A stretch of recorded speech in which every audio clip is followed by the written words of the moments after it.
We are counting down 10 forgotten things that defined everyday life in Canada in the 1950s. From vanished neighborhood rituals and lost social hangouts to relics of early technology and suburban comfort, each entry reveals how communities once connected, worked, and unwound before modernization quietly erased these routines. Some will spark warm nostalgia, others may surprise with their once crucial role. Which memory lands at number 1? Let us start the countdown with number 10. Before sunrise, the milkman's truck rolled quietly through neighborhood streets. The clink of glass bottles, the creak of a gate, and footprints in fresh snow signaled a daily ritual woven into Canadian life. Most homes had a small, insulated box by the door, or even a built-in milk chute just big enough for a couple of bottles to slide through from the outside. Payment was simple: coins tucked under the empties, or an envelope left in trust. In 1950, up to 95% of urban households relied on this system, with routes mapped to reach nearly every doorstep. Bottling plants ran all night, sterilizing and filling glass bottles stamped with local dairy names, while municipal health rules set strict standards for cleanliness and freshness. Milkmen like Gaetan Ouimet in Montreal learned hundreds of family orders by heart, delivering through snowstorms and sometimes dodging the occasional guard dog. For many, the milkman was more than a service. He was a familiar face, a quiet link in the chain of neighborly trust. By the late 1970s, less than 5% of homes still received delivery. Supermarkets, home refrigeration, and plastic jugs made the ritual obsolete. But the memory of those early morning visits lingers as a symbol of a slower, more communal era. The corner soda fountain was where the afternoon buzz began. Chrome stools lined the marble counter, each one a front row seat to the show. The soda jerk in a crisp white jacket, spinning glasses, scooping ice cream, and working the gleaming soda tap with a practiced flick of the wrist. 5 cents bought a frosty Coke or a cherry phosphate poured tall and fizzing, while the jukebox in the corner played the latest rock and roll. Teens drifted in after school, pockets jingling with spare change from babysitting, or paper routes that paid 25 cents an hour. For many, this was the spot for a first date. 2 straws in a milkshake, laughter over grilled cheese, and the clatter of glassware mixing with the melody of a jukebox hit. Soda fountains were more than just a place for a sweet treat. They were the beating heart of small-town youth culture, a place where everyone knew your name. By the late 1960s, the rise of suburban malls and fast food chains made these counters a rare sight, and the era of the soda jerk faded, leaving behind only memories of sticky menus and the thrill of independence. A rotary dial telephone sat heavy on the hallway table, its coiled cord stretching just far enough for a whispered conversation. In many homes, picking up the receiver meant hearing not a dial tone, but the muffled chatter of neighbors. Party lines connected up to a dozen households on a single circuit. Each family listened for their own ring pattern, maybe 2 short and a long before answering. Etiquette was unwritten, but fiercely enforced. Wait your turn, keep calls brief, and never admit to eavesdropping, even though everyone suspected it happened. The click and whir of the rotary dial became a familiar soundtrack, punctuated by the occasional sharp cry, "You're on my line!" Privacy disputes sometimes spilled beyond the kitchen, landing in small-town Ontario courtrooms and filling newspaper columns with tales of slander and secret sharing gone wrong. By the late 1960s, private landlines and touch-tone phones promised relief from shared secrets and tangled schedules. The era of communal phone calls faded, leaving behind stories of missed messages, neighborly patience, and the slow dawn of private connection. Summer nights in the 1950s in Canada often meant a line of headlights stretching across a gravel lot, each car angled toward a giant glowing screen. The drive-in theater was more than a place to watch movies. It was a destination where families piled into the station wagon with blankets and bug spray, and teenagers circled for the best spot before the previews began. At their peak, over 240 drive-ins operated from coast to coast, with the Skyway Drive-In near Hamilton leading the way after opening in 1946. Metal speakers dangled from rolled-down windows, their tinny voices competing with the laughter and low hum of engines. For many teens, the drive-in spelled freedom. Couples claimed the back seat for a little privacy, while friends shared popcorn and inside jokes out of earshot of parents. Car hops on roller skates zipped between rows, balancing trays of burgers and root beer floats. Most were young women, earning 50 cents an hour plus tips, their uniforms crisp, and their skates scuffed from long shifts. Some recall racing against the clock to serve 3 cars deep on a Friday, dodging flirty remarks and the occasional spilled shake. As television sets crept into living rooms and land values soared, drive-ins began to disappear by the 1980s. But for a generation, these open-air theaters captured the thrill of car culture and the promise of a night out. No tickets were needed, just a set of wheels and a warm summer breeze. Long before programmable thermostats or the hum of forced air, a prairie winter morning often began with the scrape of a coal shovel in a cold, dim basement. In the 1950s, countless Canadian families depended on coal or oil furnaces to keep their homes warm. The process was relentless, shoveling fuel before dawn, clearing out ash, and checking vents for blockages. Children carried buckets from the coal bin, while parents watched the flicker of the pilot light and prayed the fire would not die overnight. The air in furnace rooms hung heavy with soot and the sharp tang of oil, a reminder that warmth came at the price of constant vigilance. That vigilance sometimes failed. On a bitter January morning in 1956, a tragedy unfolded in Saskatoon. A faulty coal furnace, its vent choked with ice and soot, leaked carbon monoxide into a family's home. By sunrise, 8 lives were lost, and more than 70 neighbors were rushed to the hospital with symptoms of poisoning. The shock rippled through the city, filling newspapers and council halls with urgent calls for change.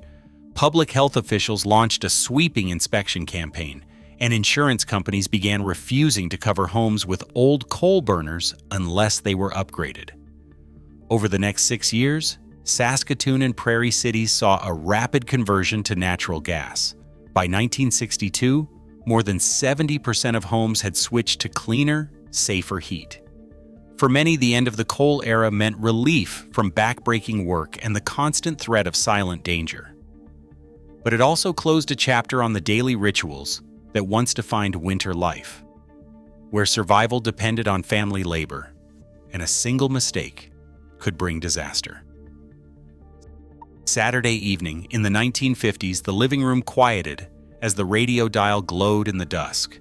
Families settled in, children sprawled on the rug, parents in armchairs, all tuned to the familiar voices of the CBC stage series or the opening notes of Hockey Night in Canada. Foster Hewitt's call, "He shoots, he scores," echoed from kitchens in Newfoundland to farmhouses in Alberta, weaving together a country spread over thousands of miles. Appointment listening was more than habit. It was a weekly anchor. Neighbors might pause outside open windows to catch the score or the latest drama. CBC radio dramas and variety shows filled the airwaves, their audience measured in millions. In 1953, only 1 in 10 Canadian households owned a television. By 1965, that number had soared to over 90%, and radio's share of the national audience plummeted. CBC memos from the late 1950s record both excitement for the new medium and a quiet sense of loss among radio producers. The shift was swift and profound. The living room, once arranged around the radio, now revolved around the flickering blue light of the TV. The communal ritual of listening together faded, replaced by the private glow of separate screens. Yet for those who remember, the crackle of a radio broadcast and the hush that fell as the puck dropped remain the soundtracks of a more unified, attentive era. A thick Eaton's or Simpson Sears catalog on the kitchen table was a fixture in rural Canadian homes. Each glossy page promised a world far beyond the local general store. Winter coats, bicycles, radios, and even entire houses, all available by mail. For families on remote farms, the arrival of a new catalog sparked hours of quiet dreaming, lists penciled in the margins, and careful measuring to match growing children to next year's school clothes. Orders were placed by mail or over the phone, then the wait began, sometimes 4 weeks, even 6 weeks, before a brown paper parcel arrived at the local post office carrying everything from a new dress to a washing machine. The catalog wasn't just for small items. In 1954, a family near Red Deer, Alberta ordered modern home number 167 from Simpson Sears, a prefab house kit delivered by rail and then assembled piece by numbered piece on their prairie land. That house still stands today, lived in by the third generation, with original invoices and faded catalog pages saved as family treasures. For many, the catalog was a lifeline and a symbol of modernity, proof that even the most isolated farm could share in the comforts and aspirations of city life. As highways and malls spread and shopping grew more immediate, the era of the big book faded. Yet the memory of circling wish list items and the anticipation of the postman's visit remains a testament to a slower, more hopeful kind of consumer dreaming. The clang of a streetcar bell once echoed through nearly every Canadian city. In Montreal, the morning rush began with sparks snapping overhead and steel wheels rattling past corner bakeries and row houses. By the mid-1950s, these sounds, the bells, the low hum of electric motors, the shuffle of passengers on wooden seats, were as much a part of daily life as the call of a newspaper hawker or the scent of fresh bread. Streetcars and trolley buses shaped neighborhoods, linking workers to factories, shoppers to markets, and children to schools. They offered affordable mobility, especially for families without cars, and they stitched together the dense fabric of urban life. But as car ownership soared and city planners eyed wider roads and faster traffic, the future of electric transit grew uncertain. In April 1955, Montreal's City Council voted to begin dismantling its vast streetcar network. The debate was fierce. Council minutes and union records capture heated arguments over cost, congestion, and what counted as progress. Transit workers and heritage advocates pleaded to keep the lines, warning that buses would bring more noise and more pollution, and that the city's unique rhythm would vanish. Business leaders and suburban developers pushed for removal, promising sleek, modern streets and fewer delays. By August 1959, the last regular streetcar rolled through Montreal, its bells sounding a final time for the crowds gathered along the route. A ceremonial track lingered until 1966, when the rails were finally torn up. Toronto faced the same pressures, but chose a different path. The Toronto Transit Commission, backed by strong ridership and union support, kept most streetcar routes alive. Practical studies showed that replacing the system would cost more than maintaining it, and public attachment ran deep. By 1970, Toronto stood alone, its streetcars a rare survivor in a country that had traded clang and wire for diesel engines and traffic jams. Today, the memory of the bell and the jostle of the ride lingers in the stories of those who grew up along the tracks. It is a reminder of a city soundscape, and a way of moving that shaped the streets and the lives around them. In classrooms across Canada in the 1950s, the morning bell signaled more than just math and reading. Girls filed into home economics, where the scent of starch and thread filled the air. At long tables, they learned to sew aprons on treadle machines, measure flour for muffins, and keep a household ledger, skills considered essential for future wives and mothers. Boys headed to manual training.